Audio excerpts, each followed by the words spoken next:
Apa pentingnya ilmu? Sampai Al-Imam Asy-Syafi'i pernah mengatakan, man arada dunya fa'alaihi bil ilmi.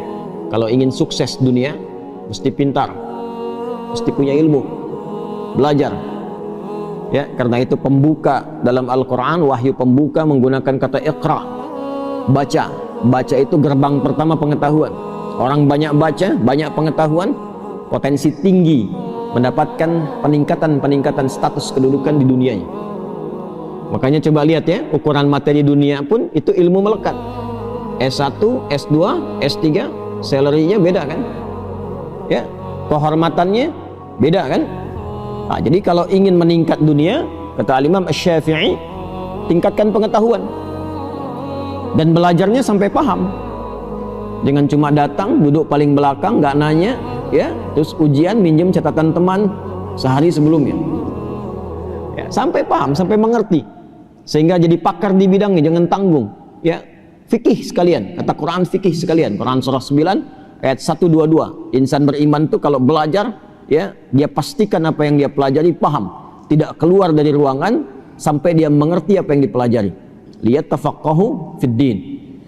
Kemudian waman aradal akhirah fa'alaihi bil ilmi. Kalau menginginkan sukses akhirat pun, kata Imam Asy-Syafi'i, itu modalnya ilmu juga.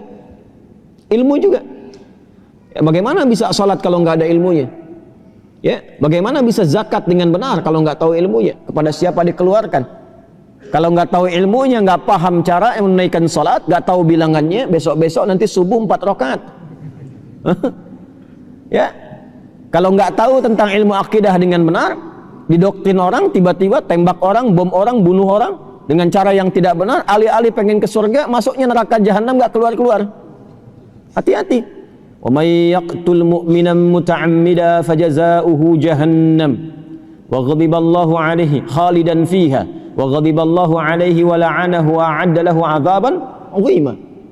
Siapa yang sengaja merencanakan pembunuhan dan korbannya ada satu orang beriman saja, satu saja, maka ancamannya, tuh ancamannya, pidana itu ancamannya, ya, neraka jahanam, kekal di dalamnya, nggak keluar-keluar. Allah murka kepadanya, Allah melaknatnya, dan dijanjikan sudah masuk jahanam, siksanya berlipat, kata Allah. Jahanam saja sudah nggak kebayang, dan siksanya berlipat. Tuh, tergambar ya tuh, ya, tergambar nggak tuh? Surah An-Nisa itu, ya, ayat 93 itu sampai dengan 94, itu merencanakan pembunuhan sengaja. Dan saya lihat sekarang itu kayaknya tidak meresap kepada jiwa-jiwa insan yang mengaku beriman. Hampir tiap hari kelihatan tuh, terdengar, terbaca peristiwa-peristiwa yang sampai saking mudahnya menghilangkan nyawa padahal ancamannya tinggi. Ya. Bagaimana kalau bukan beriman? Faka'annama qatalan nasa jami'a. Hati-hati. Satu manusia pun itu di sisi Allah kalau sengaja itu terjadi, itu dosanya seakan membunuh semua manusia. Tinggi. Ya. Karena itu biasanya kalau ada satu pasal dalam undang-undang bahkan di kita itu yang ancamannya tinggi, berarti perbuatannya berbahaya. Ya.